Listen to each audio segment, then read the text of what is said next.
नमस्कार, आपके साथ में तबरेज़ आलम। आज हम मौजूद हैं राजधानी लखनऊ के इको गार्डन पर, जहां पर उत्तर प्रदेश परिवहन निगम के संविदा कर्मचारियों द्वारा विशाल धरना प्रदर्शन किया जा रहा है। उनकी क्या मांगे हैं भाई, आपको हम पीछे इन तस्वीरों में दिखाने की पूरी कोशिश करेंगे कि संविदा चालक परिचालक कर्मचारी संघर्ष यूनियन उत्तर प्रदेश परिवहन निगम लखनऊ, यहाँ पर प्रदेश अध्यक्ष महेंद्रपाल सिंह, मोहम्मद अहवाल, संयोजक कन्हैयापाल पांडे जी का हम दिखाना चाहेंगे। यहाँ पर महामंत्री, प्रदेश महामंत्री, जिस तरीके से लगातार सबके सहयोग से यहाँ पर जो धरना प्रदर्शन चल रहा है, उसमें क्या मुख्य मांगे हैं, इन मांगों को लेकर हम उनसे सभी यहाँ के जो पदाधिकारी हैं उनसे भी जानेंगे कि आखिर क्या वो मांगे हैं। इन सभी बातों पर हमारे बीच में जुड़ चुके हैं हमारे साथ कन्हैयापाल पांडे जी हमारे साथ में हैं। सर, बहुत बहुत स्वागत है आपका। जी, मैं कन्हैयालाल पांडे। जी, क्या आपकी मुख्य मांग है जो सैकड़ों की तादाद में यहाँ पर धरना प्रदर्शन हो रहा है? देखिए, परिवहन निगम में लगभग 40,000 संविदा चालक परिचालक और आउटसोर्स कर्मी कार्यरत जो लगभग 20 वर्षों से सेवा दे रहे हैं, और इस आस के साथ में दे रहे हैं कि उत्तर प्रदेश सरकार हमारे परिवहन निगम में जो भी चालक परिचालक और आउटसोर्स कर्मी कार्यरत उनके बारे में कुछ सकारात्मक पहल करेगी। देखते देखते जब इनको ये लगा कि हमारी बातें माननीय मुख्यमंत्री जी तक नहीं पहुंच रही, चूँकि परिवहन निगम में जो अधिकारी बैठे हुए हैं इनका मुख्य ध्येय है चालकों परिचालकों का शोषण करना।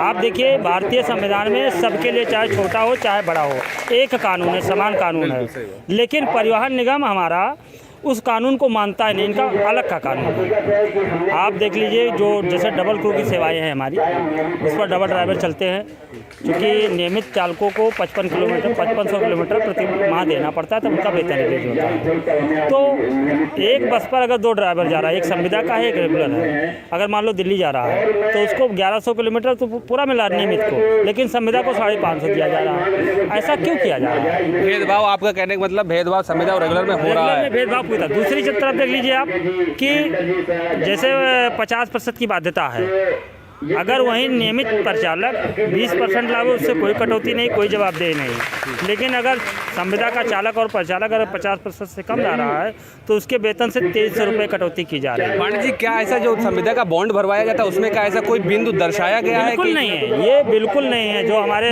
बॉन्ड भराए गए हैं उसमें ऐसा कुछ नहीं, केवल ये भारत उत्तर प्रदेश की सरकार को बदनाम करने के लिए। तो ये हम कम शब्दों में कहेंगे तो ये शोषण करना नहीं है चालक परिचालकों का, कि आपके बॉन्ड में ऐसा कोई बिंदु नहीं है और प्रतिवर्ष वो बॉन्ड भरवाया जाए? मैं यही बात तो आपके माध्यम से माननीय मुख्यमंत्री जी तक और माननीय परिवहन मंत्री जी तक पहुंचाना चाहता हूं कि चिराग तले अंधेरा, जो एक मुहावरा है, चिराग तले अंधेरा, आपके राज्य में और आपकी सरकार में हमारे परिवहन निगम के अधिकारी उत्तर प्रदेश के 40,000 संविदा चालकों और परिचालकों का शोषण कर रहे हैं, और ये संविधान को न मान करके अपना संविधान चला रहे हैं। इसीलिए संविदा इससे पहले आपने कितनी बार धरना प्रदर्शन किया? अपनी मांगों को परिवहन निगम के आला अधिकारियों एमडी तक आपने पहुंचाने का पूरा प्रयास किया? मैंने 2012 में किया, 2017 में किया, 2021 में किया। अभी इस पिछले महीने मैंने इसी महीने 8 तारीख को गांधी प्रतिमा पर सत्याग्रह करके मैंने अपनी मांगों को माननीय मुख्यमंत्री जी तक, माननीय परिवहन मंत्री तक पहुँचाने का कार्य किया, लेकिन अभी तक हमारी मांगों पर कोई विचार नहीं किया, क्योंकि हमारे अधिकारी ये उत्तर प्रदेश सरकार तक गलत सूचनाएं दे करके केवल संविदा चालक परिचालक का शोषण कर रहे हैं। आज जो पूरे प्रदेश से, उत्तर प्रदेश के जो यहाँ पर संविदा चालक परिचालक आए हैं, आज जो सैकड़ों की संख्या में हम देख भी रहे हैं, तो मुख्य मांगे क्या हैं? आप देखिए, हमारे परिवहन निगम में एक व्यवस्था है कि इनका 35% कोटा माननीय उच्च न्यायालय के निर्देशानुसार निर्धारित किया गया है। मैं अलग से कुछ नहीं मांग रहा हूँ, मैं जो सरकार की गाइडलाइन है, जो परिवहन निगम की गाइडलाइन है, मैं उसी के अनुरूप मांग रहा हूँ। जो आपने कोटा निर्धारित किया है, जो आपके पास वैकेंसी है, क्योंकि हमको 20 वर्ष हो गए, बुढ़ापा आ गया, किसी का 10 साल नौकरी बची है, किसी की 5 साल बची हुई है, तो कम से कम हम अपने घर जाएँ तो कम से कम नियमित की उपाधि लेकर के जाए। इस आशा के साथ जो आपने कोटा निर्धारित किया, उसके तहत जो आपके पास वैकेंसी है उतने, मैं ये नहीं कह रहा कि सबको एक साथ नियमित कर दिया है, जो आपके पास वैकेंसी है उतने लोगों का नियमितीकरण कर दिया जाए। जो शेष बच रहे हैं, अभी हाल में ही केंद्र सरकार द्वारा अकुशल, अर्धकुशल और कुशल के लिए एक न्यूनतम वेतनमान व्यवस्था प्रणाली जो लागू की है, हम केवल उसी को मांग रहे हैं। जो आप दे रहे हैं केवल उस पर लागू करिए, उसी मांग को लेकर के आज हम धरना प्रदर्शन कर रहे हैं। पांडे जी, अभी झूठा आश्वासन हमारे ख्याल से फिर दिया गया था कि जो मृतक आश्रित थे उनको भी अभी तक। जी, आप ये देख लीजिए कि जो कर्मचारी मेरे यहाँ कार्यरत था, वर्तमान में जो कर्मचारी कार्यरत है उसको कम से कम 55 से 60 हज़ार वेतन मिल रहा है।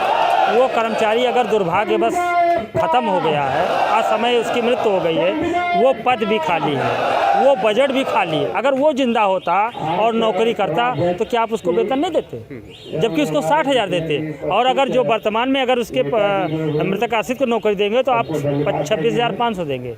एक वेतन में 2 बच्चों को नौकरी मिल जा सकती है, लेकिन तभी ये परिवहन निगम, जैसा कि आपने बताया आपकी उम्र लगभग परिवहन निगम में बीती है, तो कुछ समय पहले परिवहन निगम का आदेश हुआ था कि 2001 तक जो संविदा के कर्मचारी हैं उनको रेगुलर कर दिया, क्या ऐसा कुछ हुआ है क्या? जी, माननीय मुख्यमंत्री जब 2017 में शपथ ग्रहण किए हैं, उन्होंने शासनादेश किया था कि जो 96 से 2001 के जो कर्मचारी हैं उनका नियमितीकरण कर दिया। सभी विभागों में हो गया, लेकिन परिवहन निगम में आज भी नहीं हुआ। अब देख लीजिए माननीय मुख्यमंत्री जी के आदेश की अवहेलना परिवहन निगम के अधिकारियों द्वारा कितनी हठ धर्मिता के साथ की जा रही है। केवल सह पर ऐसा किया जा रहा हो, ये तो मुख्यमंत्री हमारे जो परिवहन निगम के अधिकारी हैं वो स्वयं के न्यायाधीश हैं, क्योंकि जब वो न भारतीय संविधान को मानते हैं न माननीय मुख्यमंत्री जी के आदेश को मानते हैं, तो सर्वोपरि वो अपने को ही मानते हैं। फिर ऐसे अधिकारियों के लिए क्या प्रशासन की तलवार गिरनी चाहिए? इसीलिए मैं आज आप लोगों के माध्यम से, धरने के माध्यम से माननीय मुख्यमंत्री जी तक पहुंचाना चाहता हूं कि माननीय मुख्यमंत्री जब ये आपके आदेश की अवहेलना कर रहे हैं तो ये हमारा कितना शोषण करते होंगे, इसकी परिकल्पना आप खुद कर सकते हैं। तो ये धरना प्रदर्शन जो आपका चल रहा है लगभग कब तक चलने वाला है? कुछ आज हम शाम 3 बजे तक जो हमने लिखित रूप से दिया है वो 3 बजे तक हम धरना प्रदर्शन करेंगे और अपनी आवाज़ माननीय मुख्यमंत्री जी तक पहुंचाएंगे। और 3 बजे जो भी संबंधित अधिकारी आएगा ज्ञापन दिया जाएगा और अगले कार्यक्रम की घोषणा की जाएगी, वो माननीय अध्यक्ष जी द्वारा की जाएगी।